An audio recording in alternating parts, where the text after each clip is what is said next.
내가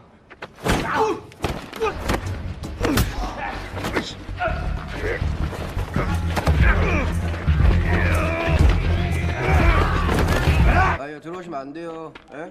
들어오시면 안 된다고.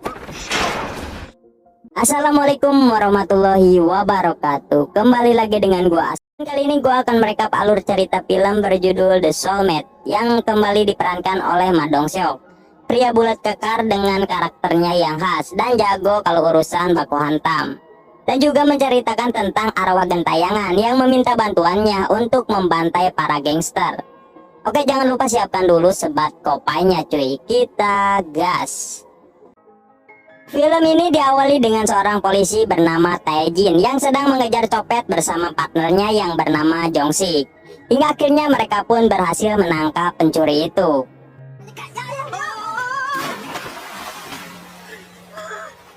Lalu di sebuah bis kita juga diperkenalkan dengan seorang pria yang bernama Jang-soo. Dan di sana juga terlihat ada Reman yang sedang ngebully omah-omah. Namun meskipun Jang-soo mempunyai tubuh besar kekar, tapi ia malah cuek dan tidak ingin menolong si nenek itu. Hingga akhirnya ia pun dimarahi dan diledek oleh seorang cewek karena ia tidak membantu si nenek. Dan ternyata Jang-soo adalah seorang pelatih sekaligus pemilik dojo.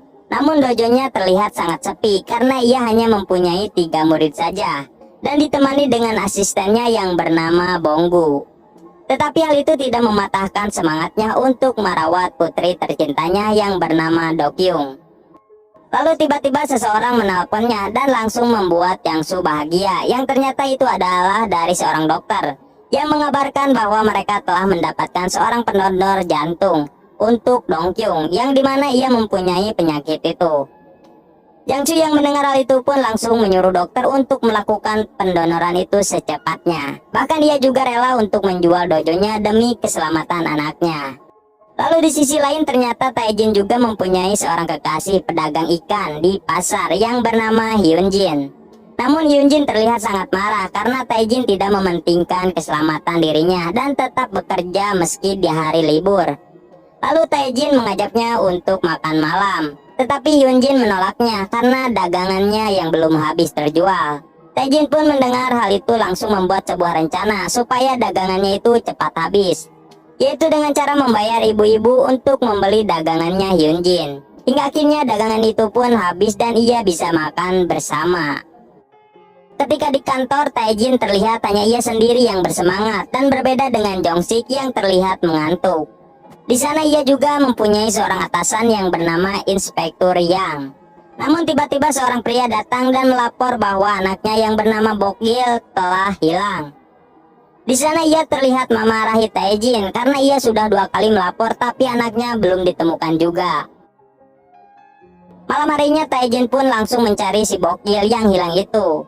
Pada saat di dermaga, Tae-jin tak sengaja melihat segerombolan pria yang mencurigakan. Ia pun langsung bergegas mengikutinya.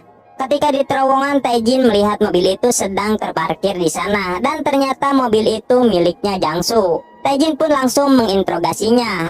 Namun Jang-soo mengatakan bahwa mobil itu digunakan untuk mengantar jemput murid dojonya. Karena ia tidak bersalah, ia pun langsung pergi meninggalkannya. Namun ternyata Tae-jin masih mencurigai Jang-soo. Lalu ia mengikuti ketika Jang-soo mengantar anaknya ke sekolah. Namun setelah Jang-soo pergi, si Do-kyung malah bolos dan pergi ke sebuah gedung tua yang ada di samping sekolah. Namun Tae-jin mengabaikannya dan lebih memilih untuk mengikuti Jang-soo yang masih dicurigai. Lalu ia memotret mobilnya sebagai barang bukti, yang membuat Jang-soo kesal dengan polisi ini dan menganggap ia adalah polisi edan yang terus mengikutinya.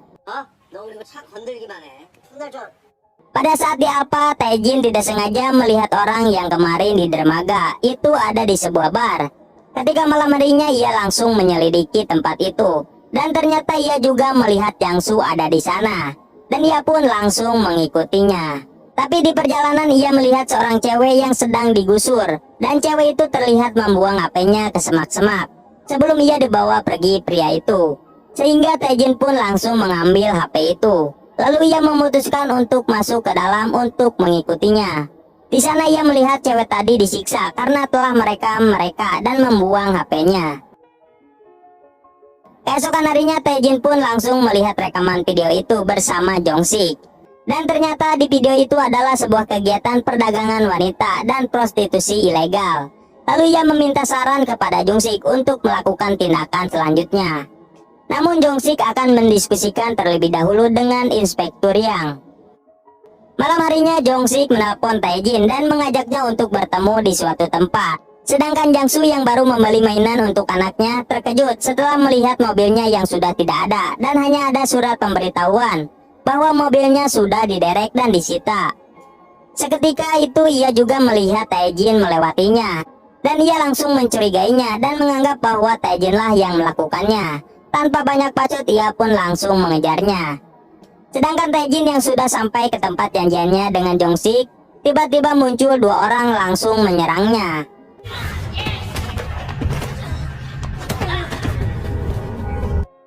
Meski sempat melawan, namun mereka langsung menabraknya yang membuat ia langsung tepar.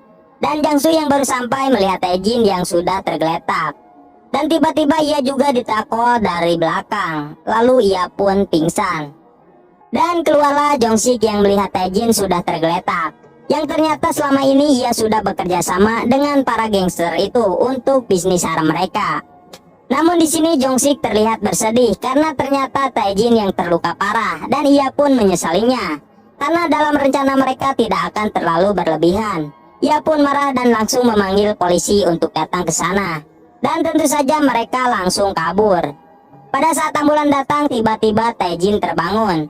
Di sana ia merasa aneh ketika ia memanggil Jung-sik tapi tidak terdengar olehnya. Lalu ia dikejutkan ketika melihat raganya dibawa ke dalam mobil ambulans. Hyunjin yang mendapat kabar itu juga pergi ke rumah sakit. Lalu dengan rasa gelisahnya ia juga menanyakan kondisi Tae-jin kepada dokter. Lalu dokter itu mengatakan bahwa kondisi Tae-jin sangat kritis karena ia mengalami pendarahan otak yang sangat serius. Sehingga dokter pun tidak bisa memastikan. Jung-sik yang melihat hal itu pun merasa khawatir dengan kondisi Tae-jin. Dan ia juga mencoba untuk menenangkan Hyunjin. Lalu Tae-jin yang datang ke rumah sakit terlihat kebingungan melihat Hyunjin yang menangis. Dan disinilah ia baru menyadari kalau sekarang ia adalah arwah.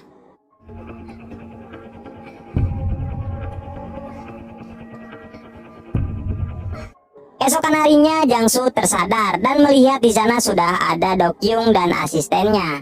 Pada saat mau ke toilet, Jang-soo bertabrakan dengan Tae-jin. Lalu Tae-jin pun merasa aneh karena Jang-soo bisa melihatnya. Lalu ia menjelaskan bahwa ia yang sekarang adalah arwah. Namun di sini Jang-soo tidak mempercayainya. Hingga akhirnya ia memegang Tae-jin namun tembus dan ia pun pingsan. Setelah tersadar kembali, ternyata Tae-jin masih berada di sana. Dan ternyata hanya Jang-soo lah yang bisa melihat arwah Tae-jin.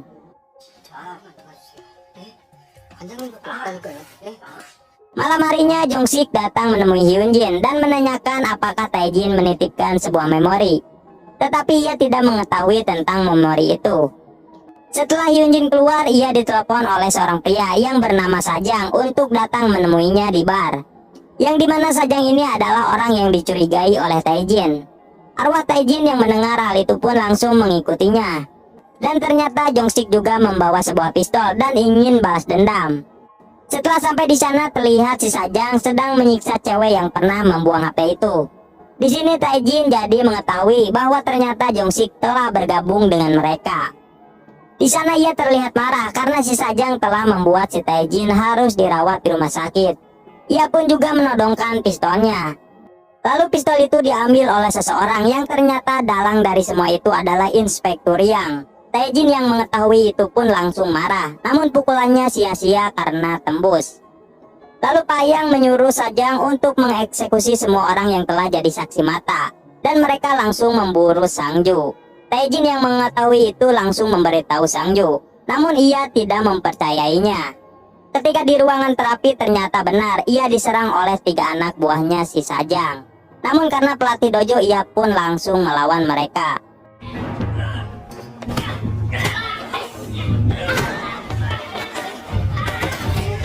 Hingga akhirnya ia berhasil kabur setelah dibantu oleh arwah Tae-jin. Malam harinya suster memberikan barang Tae-jin kepada Hyunjin yang masih setia menunggu pacarnya itu. Lalu dari celana Tae-jin ia melihat formulir registrasi pernikahan yang sudah Tae-jin tanda tangani. Yang ternyata sebelum koma ia berniat untuk menikahi Hyunjin, yang membuat Hyunjin kembali mewek. Dan ternyata saat itu Hyunjin sedang hamil anak Taejin dan menunjukkan hasil USG-nya yang membuat Taejin tersenyum di sampingnya.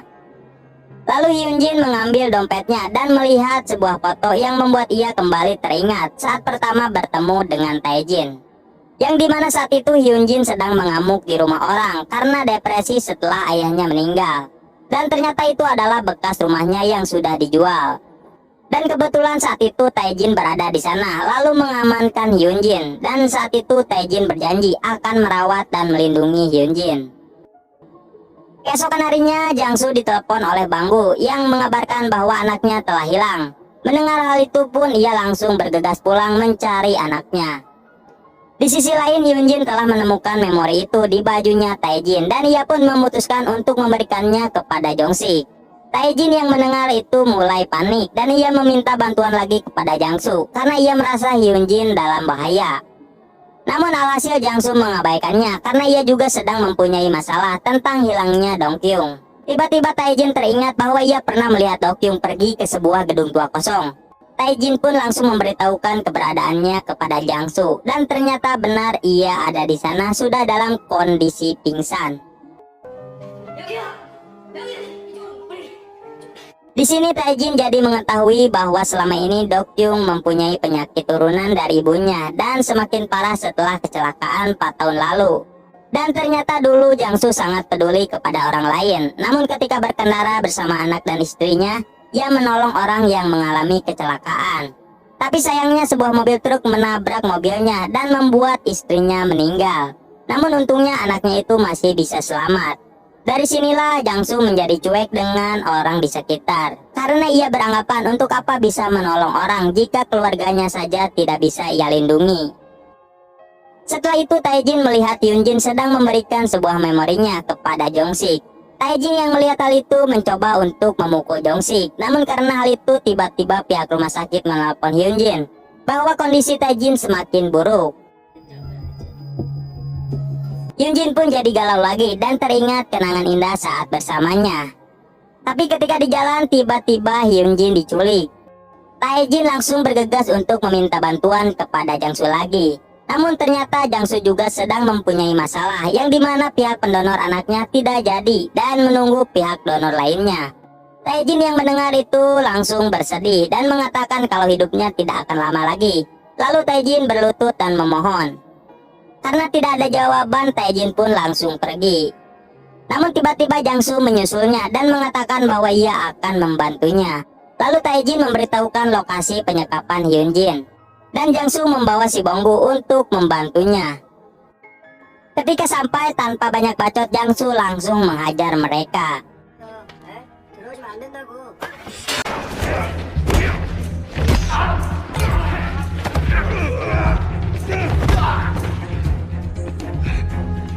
Setelah keluar dari sana, ia bertemu dengan inspektur yang langsung menghajarnya.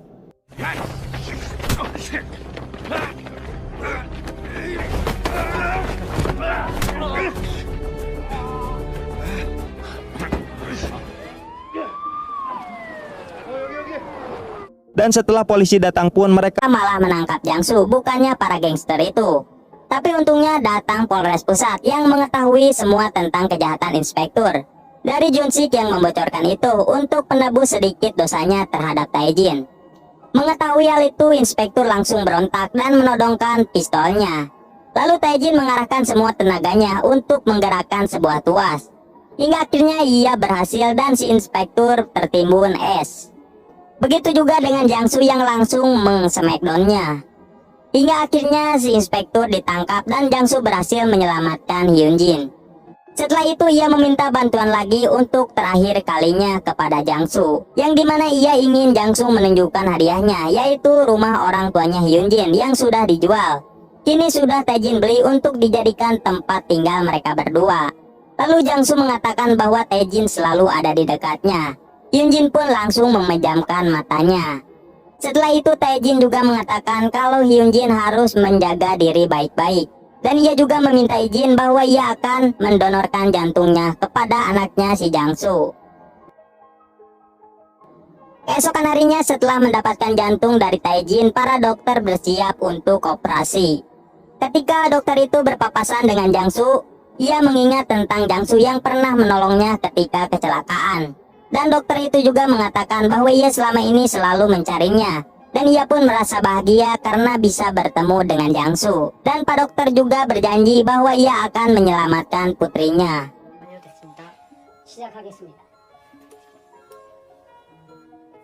Setelah kejadian itu di akhir film, kini Jangsu menjadi orang yang peduli lagi kepada sekitar. Begitu juga dengan Dokyung yang sudah sehat sepenuhnya. Dan ia juga selalu mengunjungi Hyunjin yang sedang hamil. Hyunjin pun juga merasa senang karena ia bisa selalu mendengar jantungnya Taejin yang berada di tubuh Dokyung. Dan film pun tamat. Mantap bos.